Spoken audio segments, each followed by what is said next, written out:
আসসালামু আলাইকুম। আজকে আরো একটি কাজ নিয়ে আসলাম। আজকের কাজটা হচ্ছে আমরা কিছু দড়ি টানাবো। দড়ি টানানোর কারণ হচ্ছে সকালবেলায় অনেক বক, তারপরে ফেরি হাঁস, আমাদের ফেরি হাঁসগুলি যে কালো করে একটা পাখি আছে, পানি ডুব দিয়ে মাছ ধরে। এটা অনেক ভয়ঙ্কর একটা পাখি, ডুব দিয়ে মাছ না ধরে উপরে উঠবে না। তো এটা আমরা প্রতিরোধ করার জন্য আজকে এই যে সুতা নিয়ে আসছি।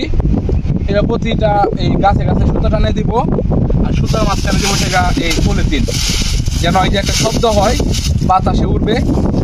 এই শব্দের জন্য মনে হবে যে কেউ মনে কোনো লুক আছে এখানে, এই ভয়ে যেন এই পুকুরে এসে না পড়ে। কারণ এটা অনেক বেশি মাছ খায়। যদি এইভাবে তাকে কোনো কিছু না দিই তাহলে 1 মাস পর দেখা যাবে যে পুকুরে কোনো মাছই নাই। অনেক বেশি মাছ খায় বক, তারপরে পেরে আমরা এই পদ্ধতিটা দড়িটা টানাবো, আর কীভাবে দেই সেটাও আমি আপনাদেরকে দেখাবো।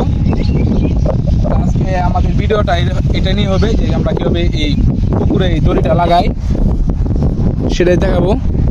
যে ওই যে পারে গাছ থেকে এই পাশে আরেকটা গাছে পাতবো, তারপর ওই গাছে এইভাবে পুরোটা পুকুরে এভাবে দড়ি বেঁধে দেবো। দড়ি বেঁধে দিয়ে এই যে পলিথিন আছে, আমরা অনেক সুতা নিয়ে এসেছি, অনেক সুতা আনছি। এই সুতাগুলো দিয়ে দেখি তারপরে ফিরানো যায় কিনা। এটা হইলে কিছুটা হইলেও ফিরবে, কারণ এই উপর থেকে যখন এভাবে মাছ ধরার জন্য লাভ দিবে, জাম দিবে, এটা কি বলে মানে নিচে নামার ট্রাই করবে, তখন এই যে এই পলিথিনে বাজে যাওয়ার সম্ভাবনা বেশি থাকবে। তো আমরা আজকে এই পুকুরে সম্পূর্ণটা দিব, দেখাবো কীভাবে দিই, আর সম্পূর্ণ ভিডিও দেখতে থাকেন। আমরা এখন এই যে কাগজ লাগাইতেছি সুতার মধ্যে। এই সুতা তো বাসে না, কিন্তু আমরা পুকুরের সুতা অলরেডি টানা দিছি। ওইখানে বাসে, তো আমাদের চোখেই বাসতেছে না, ক্যামেরাতে কমই বাসবে। আর এই যে সুতা এটা এভাবে লম্বা বাই দেবো, আর আগে দিচ্ছি এই যে এইভাবে এই পার থেকে এই পারে দিছি, এখন দিয়েছি এই পারে। এই যে এই পলিথিনগুলা বেঁধে ভাই ফুল লড়তে পারে। আমার বাইরে আইসি আজকে। এই যে পান এই যে বান্ধব দৌড়তেছে, এটা এই যাও এমনি দাও, ঠিক আছে, যাতে না লড়তে পারে। আজকের ওয়েদারটা খুবই সুন্দর।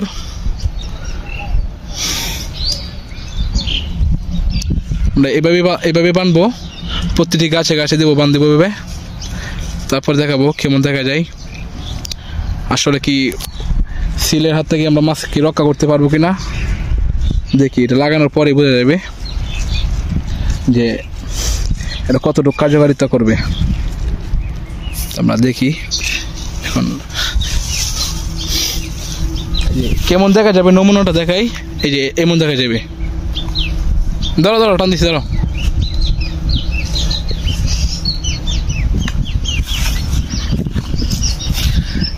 এটা লাগানোর কারণ হচ্ছে আমাদের বাড়িটা এখান থেকে একটু দূরে, ওই পাশে এই রাস্তার কাছে, আর এখানে এই থেকে ধরেন একটু বিলের মতোই, এখান দিয়ে আইসা আমাদের এই পেশারিতে আসতে হয়। এখানে যদি সকাল টাইমে পাখি একসাথে অনেকগুলো পাখি এসেও খাওয়া দাওয়া করে, মাছ খাইতে থাকে, তারপর আমরা দেখবো না। যার কারণে এটা একটা প্রাথমিক চিকিৎসা আর কি, যাতে আসবো তারপরও আসবো, এমন আসবে না একবার, এমন না, তারপরে কিছুটা হলেও কম আসবে এটার পরে।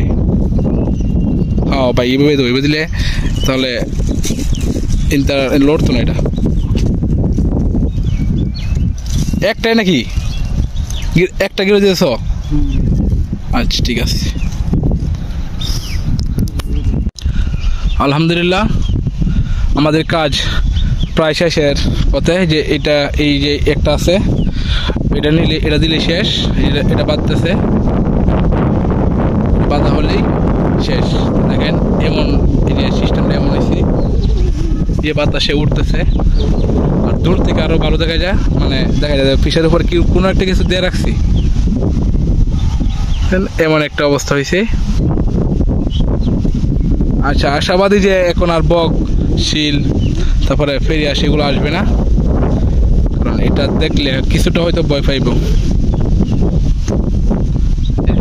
ফিশারিতে এভাবে দিয়ে দিছি, এপার থেকে ওই পারে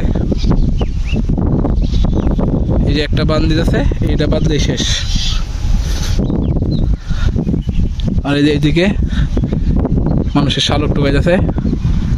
এই কিছুদিন আগে এখানে অনেক পানি হয়েছিল, তারপরে এই শাপলা গাছ হয়েছে, এখান থেকে শালক তুলতেছে। এই শালক গাছ আছে, এখানেও আছে অনেকগুলা। সবাই দোয়া করবেন, ভালো থাকবেন। আসসালামু আলাইকুম।